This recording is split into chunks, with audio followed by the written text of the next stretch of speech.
Request Dr. Rashmi Sharma, Head of NCSTC, to honor Professor Urbasi Sinha with potted plants as a gesture of gratitude. It is my privilege to introduce briefly about Professor Urbasi Sinha. Urbasi Sinha is a professor at the Raman Research Institute in Bengaluru, India. She is heading the Quantum Information and Computing QUIC laboratory at RRI.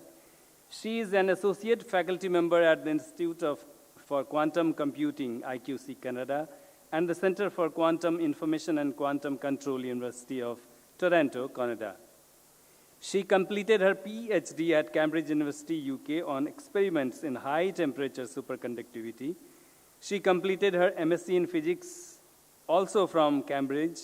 She has been a Gates Cambridge Scholar during her PhD and a Nehru Shivani Scholar during her master's. She was a postdoctoral research associate in Cavendish Labs, Cambridge, as well as at IQC Canada.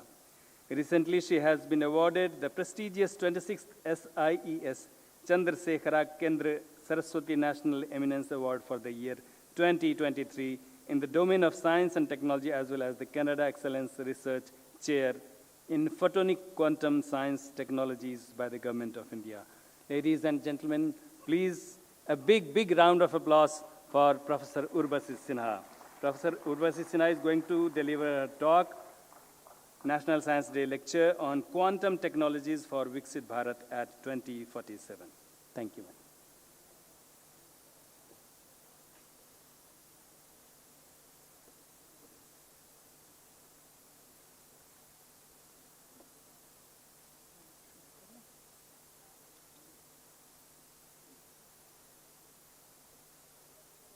So while he adjusts the slides, so thank you very much, Professor Karandikar, Dr. Sharma, and everyone else involved in the organization for inviting me to present the National Science Day Lecture on Quantum Technologies for Viksit Bharat at 2047. It's indeed a great honor and privilege to be standing here today, and I hope in the next half an hour I'm going to give you a flavor for what is quantum. It's difficult in half an hour, but at least a flavor for what is happening and what may be happening going forward in the next 20 to 30 years. So having said that, I always like to begin with this slide because this has a very nice quote which kind of summarizes a lot of how we all think about quantum. So this is Professor Richard Feynman, who's a Nobel laureate in physics, as some of you may know, and he famously said that, he thinks he can safely say that nobody understands quantum mechanics. Now, this was in 1965, so we are a clever bunch of people. So we do believe that we have understood a little bit more, in the 60, 70 years. If I can have your attention at the back, the children, I hope you get something out of this. And it will be great if you did not speak because that will make it just a bit easier for me to communicate. Thank you so much. So I just want to say that, we understand a little bit more than what we did at that time, but we will never understand everything there is to understand about quantum. There is going to be that mystery, there's going to be that magic, which is going to keep things interesting for us, and that is what is the basis for all the technologies that excite us these days. It is these counterintuitive aspects of quantum which keep it very interesting for us, right? So having said that, quantum is not a very new field. It has been around for more than 100 years. And as you can see on the screen, these are all examples of technologies, current day technologies, which are based on quantum mechanics. Whether you have the MRI machine there, as you can see, or whether it's a laser, which we use for eye surgery these days, these are all examples of technologies which use quantum mechanics, right? So this is what we call the first quantum revolution. So these are technologies which exist now, and we are using them every day, okay? So having said that, quantum is not just about technologies. There is a lot of rich history and legacy associated with quantum. And, if I may say, it is probably the field in physics which has had its highest share of Nobel Prizes as we have gone along over the last 100 years. So many seminal discoveries from great minds. As you can see on the screen, these are all Nobel Prize winning works. And, this continues.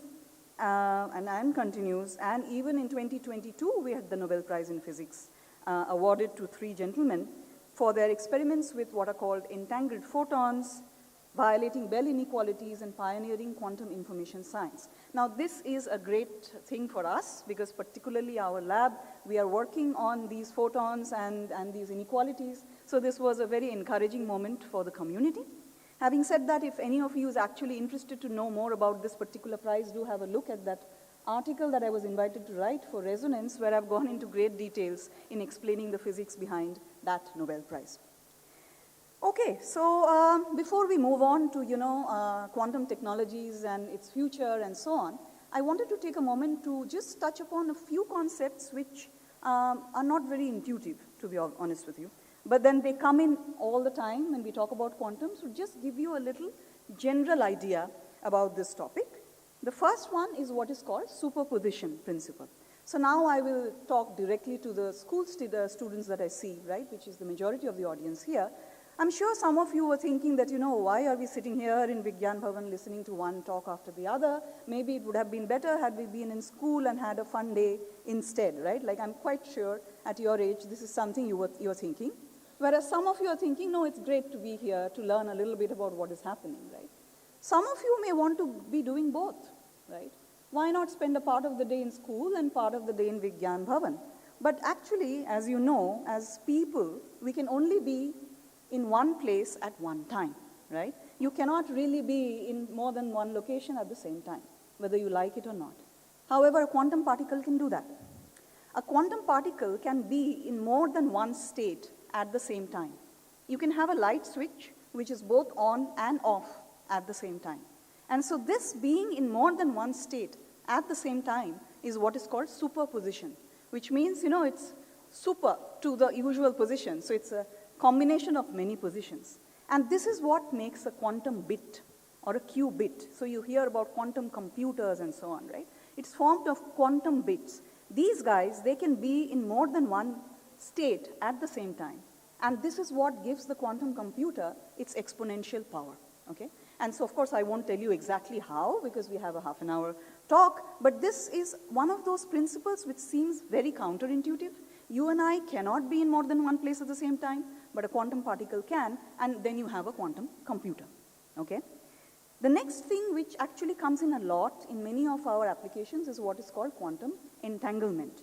Now I will look at the first three rows because, I will take you back to the 70s and 80s, okay? Because that is perhaps when you guys weren't born beyond the third row.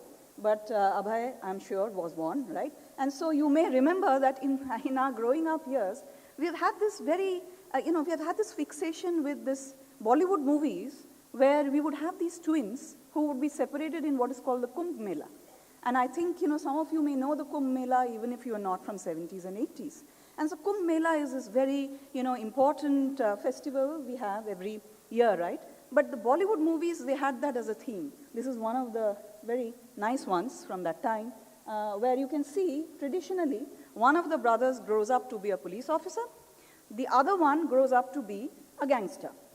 I mean, because they were separated, so naturally they do different things, and then they come together before the climax, and they all have one common agenda, that, they have to do something to defend their mother.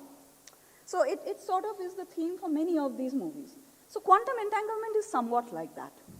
You have these two or more particles which were created together, okay, which got separated, but they share a kind of correlation which makes them, behave in a synced manner, even if they are not in the same location. They could be thousands of kilometers apart. They could be, lots of, time apart as well. Having said that, they will still share that correlation and continue behaving in that correlated manner. And this gives us the power of what is called quantum communications. So you see, these are examples of topics which otherwise are really difficult to get through. But by, I'm just trying to dumb it down a little bit, just so you get the flavor for how, these things are actually real in quantum, and they form the basis for all these technologies, which I will be, of course, talking about. So these are two, very important principles in quantum, okay? So having said that, what have I done in the last 5 or 6 minutes? I've told you quantum has been around for more than 100 years. And we have already done a lot about it, right? Then why are we so excited today? Of course, as human beings, it is our right to be excited about things. That is what keeps us going as scientists, right? But there must be something a little bit more than just being excited species. We are excited because now we have developed the capability of doing things which we couldn't do 20, 30 years ago. And what is that? That is actually being able to take a quantum particle down to a single particle level, whether it's a single particle of light, which is a photon, which is what I deal with, or a single atom, or a single ion, and whatever. And then you're able to produce it, you're able to control it, you're able to manipulate it, and get these fantastic technologies. This sort of precision did not exist before the last 20, 30 years. And now that we have this in our control, we can think of unimaginative things, which is the topic of most of my talk today. Okay? So what are the things which we are now being able to dream of, which wasn't possible before I was born? I mean, not that it happened because I was born, but it's just a coincidence, right? So with that, I would actually, wake up our Secretary DST, Professor Abhay. Professor Abhay, I want to ask you a question, if it's okay with you. I mean, you don't have a mic, you need not answer it also, but then I'll just ask you a question. So the question I would ask you is, how much money do you have in the bank account?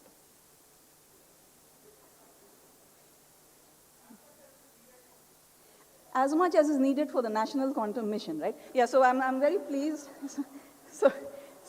Okay, it's not in your personal bank account. This is a blasphemous statement to make. Abhay is a scientist like all of us. He doesn't have a lot of money, I'm sure, because science, you don't do science to make money. For the people at the back, you do it because you want to leave a mark. It's not because you want to make a lot of money, right? So Abhay doesn't have a lot of money, but whatever money you have, I assume you have some family and so on, and you believe that they will inherit this several decades down the line, because we want you alive for at least 5 or 6 decades, right? You think they will inherit it, right? They won't.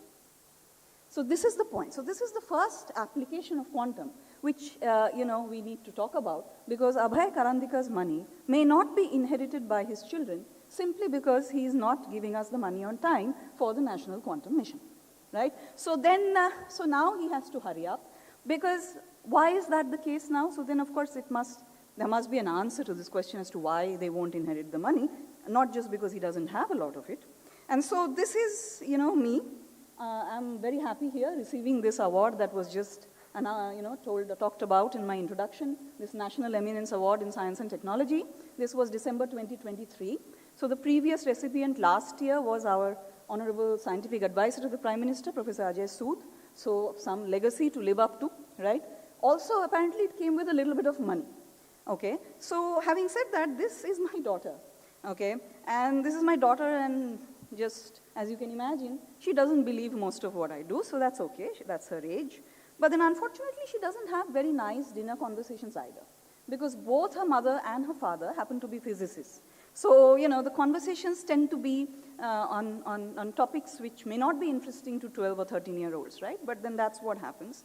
And she also gets to hear that her mother says that nothing will remain secure. So whatever little thing I got from that award or whatever, she won't inherit any of it, okay?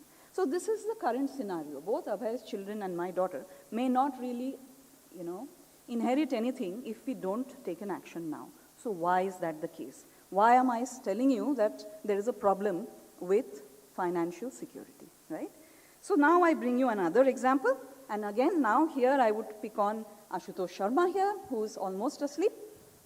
Ashutosh Sharma and Akhilesh Gupta are sitting next to each other wearing identical suits. Yes, so now I will sort of tell you that I'm quite sure at home, Niti ji and Akhilesh ji's wife, they must be saying that this is a situation both of them are very good in creating. This is a bit of a gender bias situation, you must say. That, that situation, I think, a particular gender really does very well. Huh? Having said that, now, of course, I have the other Dr. Sharma who invited me to this. She and I perhaps are forced to, or maybe we are just superior gender, we are better at creating this situation, right? So what is the difference between these situations? It's not just a male-female scenario. That's a joke. But then the left-hand side is easy. The right-hand side is hard. You agree? So what is easy and what is hard? What do I mean by easy and hard? Right? What I mean by easy is something which takes very little time. And then, of course, secretaries and ex-secretaries and all these people who usually tend to be of a certain gender, they don't have a lot of time. So then they create that very easily. And then the right-hand side takes a lot more time. So that's why it's a hard problem. Easy and hard is about how much time you take to do something. So this is an example of an everyday problem that is not equally hard both ways. Of course, from there to there you can go, right? And right to left also you can go, but not with the same amount of time. And this is the kind of problem on which our current security is based. Mathematical hardness of a problem is the basis for most of our security right now, whether it's the RSA protocol, Diffie-Hellman protocol. I won't take names because it's jargon for most of the audience here, but it suffices to say that the hardness of a problem is what we are using as a basis for keeping our data secure, okay? So now comes this point that, computational resources, they're growing very fast, right? And so today's hard problem could be solved tomorrow using brute force attack. Because, what prevents you from solving a problem? There's no proof that, this will remain hard forever. A classical computer can come and solve it. Some genius, again from the back row, can come up with an algorithm we haven't heard of. Or a quantum computer, which will run Shor's algorithm and break the hardness of the RSA protocol. So this cannot be how we keep things secure, right? So my security should be independent of future advancements in computational power, new algorithms, or new technology. It should be future secure, right? And so this is where, we have the first quantum technology, which we are very excited about, which is called quantum communications, where, instead of using the mathematical hardness of problem as the basis for my security, we have changed the paradigm, and we have now made it into laws of quantum mechanics or laws of nature. So now laws of nature, you would think, would not be broken in the near future. And so then this is a paradigm shift, and this is something very important that we are working on in India and abroad. So this is the first paradigm. So we have prevented a catastrophe from happening. His and my inheritance not being inherited, for instance, is one catastrophe, by bringing in a quantum solution. Speaking of catastrophes, here is another one. Okay, I like, of course, taking children as examples looks like, because here is another child, this time a cartoon. She's not very happy, right? And she's sitting in this scenario where you can see, what do you see? It's an artist's, of course, I haven't drawn it thanks to this person here. And of course, I forgot to thank Ali ji and his team before, so let me do that now itself, because of them I'm being able to present this. Otherwise, my talk was not even coming online. So that's a different story. But having said that, this is a situation in which you see a world where there is hardly any tree. Those fish, they are kind of dead in the ocean, right? So this is sort of, it could be a future world. How this could be a future world? Because this is a future world which we can create by, indiscriminate industrialization and the pollution that we are throwing into the environment. So we are throwing all this carbon into the environment. We are, of course, throwing a lot of pollutants into the oceans as well. And so if we don't take any action now, then, of course, this is what we are looking at. It's again a catastrophe. And this is a different kind of catastrophe because we are talking about the extinction of life as we know it. So this is a problem. So we have a solution. Of course, the talk is about solutions. Here we can have a solution in what is called quantum computing, okay? So quantum computer is a device which can actually solve a certain class of mathematical problems much faster than its classical counterparts, okay? So we'll not talk about everything it can do, but one of the problems it can solve, which is happening right now, is that it can do simulations very well. It can simulate things at an atomic and molecular level. It can do quantum chemistry, as we call it. So we can simulate new materials using quantum computers, okay? And so we can simulate new materials which are designer-made. For instance, a material which can absorb the carbon from the atmosphere, or a material which can absorb the pollutant from the oceans, right? So this is the kind of thing which is already happening. And so we are simulating these as we speak, and over the next few decades, we will even build these materials and prevent such a catastrophe, again, using the power of quantum technology, okay? So catastrophes we have done. Let's just take one more example, which is, of course, this is the Indian map, okay? And here you can see different locations where we have oil wells, okay? And so oil and natural gas is an important industry in India. So these are the various locations which have it. And so, of course, and energy is an important problem for the future. So we need to, of course, have some efficient means here as well. So what is it that we can perhaps do better? One of them is we can perhaps detect new oil reserves, okay? We can have, detect and locate gas leaks, for instance. So these are things which we are already doing, but by bringing in what is called quantum sensing, we will be able to do this much better. We will be able to, sense things at a much higher precision level than what is being currently used. And so, for instance, this is an example, of a transportable and easy to operate quantum sensor. It's called a gravimeter. By using gravity and quantum mechanics, we are able to actually sense things much deeper and more precisely than, let's say, what we can do now. So we can also sense magnetic fields. We can have portable MRI machines, for instance. So these are all examples of things which are getting possible because of the second quantum revolution. This we could not have done 20, 30 years ago. So these are three paradigms which we are looking at, under different umbrellas. One of them is, of course, now more formally the National Quantum Mission.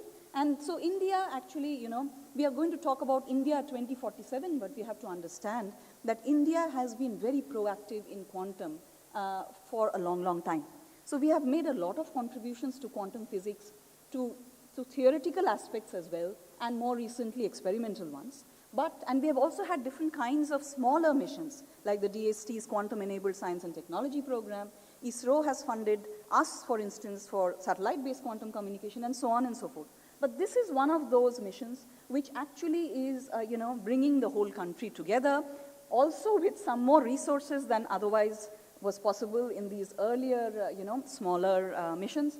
And so we have this National Quantum Mission, which is going to be an 8-year mission. And so now you have heard about communications, computing, and sensing. So what is it that we are going to do over the next 8 years first, and then till 2047? That is what I will say in the next 8 to 9 minutes that I have left of my talk. Okay? And so what are the three main verticals for the National Quantum Mission? One is quantum computation. We heard about this just now. And, this is something we are going to work on a lot under the NQM. Similarly, we will have perfectly secure communication using quantum cryptography. And finally, we will use quantum sensing, to beat the limits of classical sensors. Okay? And, for all this, we will develop new materials which will enable all these three things to happen better. That is quantum materials. Okay? So more, closely if we introspect, so this is what we will do. We will have high sensitivity magnetometers. We will have new materials for sources and detectors. And then this is, of course, very important for us, for me particularly. So we will do 50 to 1,000 qubit quantum computers over the next 8 years using different kinds of technologies. We won't get into that, but there are different possibilities. And the next three are all in the quantum communications domain. We will actually be able to communicate between different parts of the country using a satellite as a node. So that will be thousands of kilometers. We will have fiber-based networks. And then finally, we will also do what is called quantum memories, which is a little difficult as a problem to explain in a general talk. But it suffices to say that this is an alternative to the fiber-based QKD, where we will be actually using entanglement as entanglement we discussed, entanglement as a resource for doing quantum communication. Okay? And so these are the four, verticals, as we call them. And of course, the whole idea is to create a vibrant and innovative ecosystem in quantum technology and make India a leading nation in developing quantum technology and applications. So this is our 8-year plan.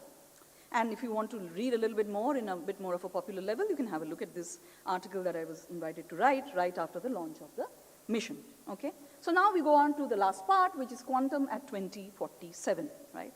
So now quantum technologies are going to actually affect almost every walk of life. And that is very interesting. It sounds a bit, pompous, but it's not. It is actually true.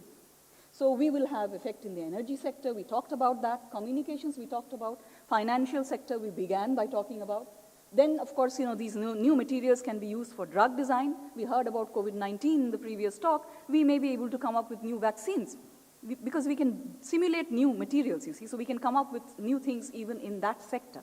So then in health, of course, and then the sustainable development goals. Now, because most of our audience is rather young here, I wanted to spend a couple of minutes on the sustainable development goals, because this is actually something which is a United Nations concept. So they have identified problems, okay, which are relevant to the, I would say the world as a whole. Universe is a bit big. We don't know what people are doing in Mars, but at least the whole of our Earth is, is interested in these problems, whether it is health, whether it is, hunger, and so on and so forth. So these are the, goals where we need to have a sustainable development so that we reach somewhere as a community by 2030. So that is called the UN 2030 agenda, okay? And so what does quantum have to do with this?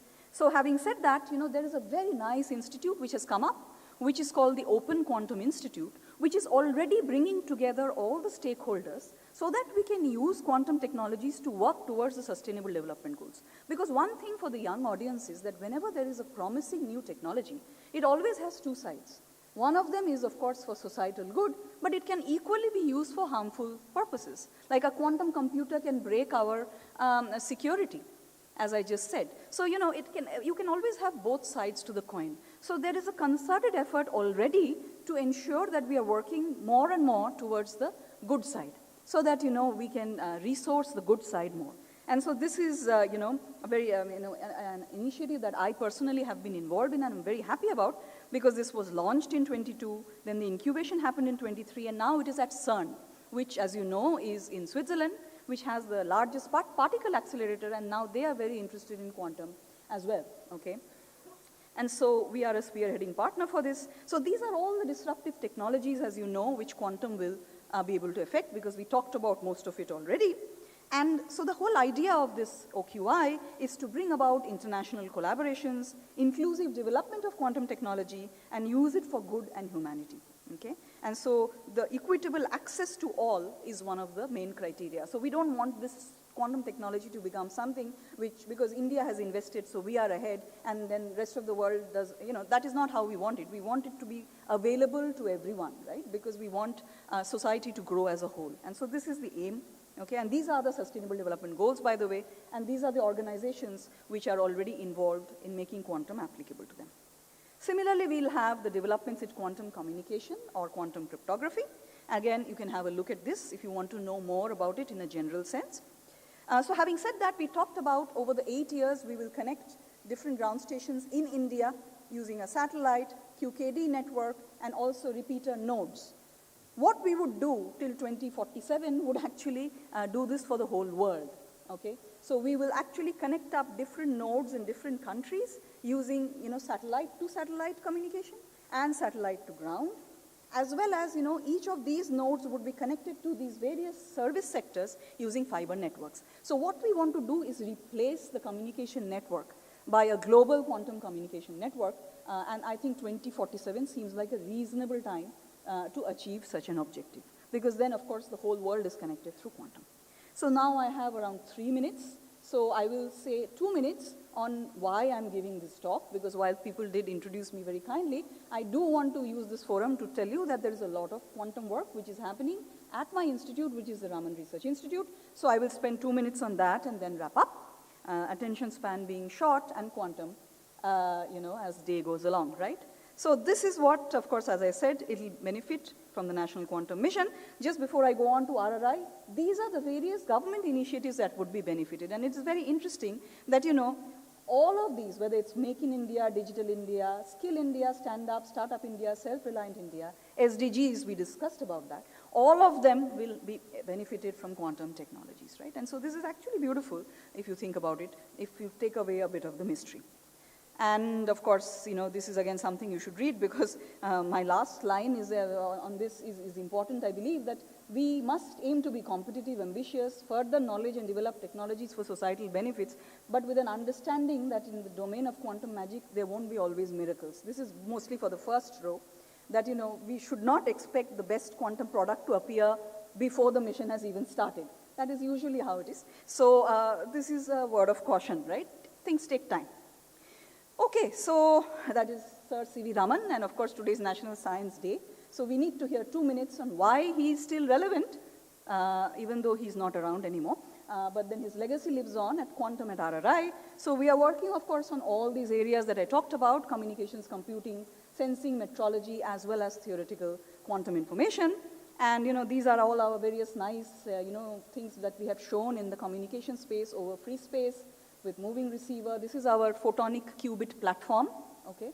And this is our cold atoms one, and so on. And then, of course, we actually have one of the oldest groups in India on quantum and allied sciences. And we are a small institute. So sometimes people think, RRI, is that close to IISc? I was asked this question today morning. And so what will happen in 2047 is the reverse. People will say, oh yeah, RRI is this institute which leads in quantum. Is IISc the one which is close to it? That would be the 2047 agenda for Raman Research Institute. But on a more serious note, we do have a very niche focus on just 3 or 4 things we do. And one of them is quantum, okay? And so these are, some numbers. And as a scientist, I don't really speak very well on millions and billions and all that. You can read those. But we are doing well. We have good publications. We have good patents. We also have a startup. And so, a lot of spirit for quantum at RRI. And, we are celebrating Platinum Jubilee year. And these are all the various international collaborations we have. And as I mentioned, so we will be having a satellite campus as well in Bangalore. And that would be focused on next generation quantum technologies. So we will have even newer faculty members and labs. We are working with the Indian Navy. So in some sense, we are doing all those things that you saw towards making us Atmanirbhar in quantum, but in our own quiet way, because that is how Sir C.V. Raman was. I don't know whether any of you have been to RRI. We used to have a board which says this is not open to visitors and dogs. So we have removed that board long time ago, otherwise no funding from DST. But then our ethos remains pretty much that, a little bit understated, but at the same time aiming for excellence, right? And so this is some of the work we have done in communication space. As you can see, it is a mix of nowadays policymakers, they say, publication se kya hoga, humko आत्मनिर्भर बनने के लिए patent चाहिए तो अभी RRI is doing a lot in the patent space as well. तो दोनों कर रहे हैं because of course publications are needed because as a scientist you need to ensure other scientists know what you're doing, and as a would-be entrepreneur you need to keep your technology to yourself. So we are doing the balancing act. So these are all our various publications and patents in quantum communication space. This is in the quantum computing space. Okay, just to give you a little flavor, come and talk to me if you're interested in any of this, of course. And this is sensing and metrology using cold atoms as well as photons. Okay, and and this is information processing and precision tests. So having said that, how would we really benefit? So as I said, the last minute is back to the theme of quantum at 2047. How would we really benefit from quantum at 2047? But first of all, one thing I must say that, thanks to the wonderful treatment that DST always meets out to us, I may not survive till 2047. So you cannot come and ask me whether all this has worked or not. But then Abhay is there, so he's smiling. So maybe I will. But I can assure you that whatever I have said is actually going to happen, maybe even before 2047, right? So what are we going to benefit from? But it is not just by furthering, developing of these amazing technologies, which we will do. We are already doing very well. We will have a lot more products. We will really become self-sufficient. That is for sure, right? But we need to remember the majority of the audience here, that you are our biggest strength, right? This young and hopefully intelligent student population that we have in this room is essentially our resource for 2047. So we need to ensure that these people remain with us, and they can work on the technology of the future. And for that, we need things to happen from various levels to ensure that they are committed to working for and with India, right? So what do I mean by all this? What can you do other than these amazing technologies? Now, this is an AI-generated image, okay, of the universe. So what is very important about this image is there's a lot of darkness here, yes? Why is that? I don't know if there are people who are already knowing about this topic. But then our theoretical understanding of the universe is very little, okay? So we are we're not very knowledgeable in terms of, as a species. I say 80%, but it's actually more than 95% that we don't know. We call it dark matter because we believe that, just calling it dark matter is enough, but we don't know what is dark matter. So a little bit of change there will instantly modify whatever I have said so far, okay? So this is very important that, fundamental tests and science remain very important because, quantum theory may not be the final theory. So now we are all excited about quantum, first quantum, second quantum, quantum technologies. I think I gave you a flavor of the various technologies. But suppose there is a small change in all that because of the 95% that we don't know, we replace quantum theory. Okay, and so then all these technologies will get modified. So remember, 2047 is not just about having the best product from the current technologies. It is remembering this from a rather bad legacy, which is the legacy of Hiroshima. But think about it, today's science is tomorrow's technology. So we have to remember that while we concentrate on building these products from what we know now, we have to have equal emphasis on ensuring that the fundamental science doesn't get lost, because only when we have that progress, tomorrow we will have new technology to look forward to. Otherwise, that's it. After 2047, I mean, most of us will not be there in the first 3 rows, but then what will you guys do, right? So this is very important that you concentrate on the science and the technology. So last slide. I hope I've made quantum a little bit less mysterious and convinced some of you of the possibilities. Yeah, it is present day technology. It will also create our tomorrow, okay? So if you are a student, then I encourage you to work with us in quantum. If you are just someone, who's here because you're forced to be here because of National Science Day, but now you're a little more interested, come and engage with us in quantum. That would be a good takeaway. And if by any chance there are people who have more money than Abhay and me in this audience, then kindly invest in quantum, because we really need that. So thank you very much.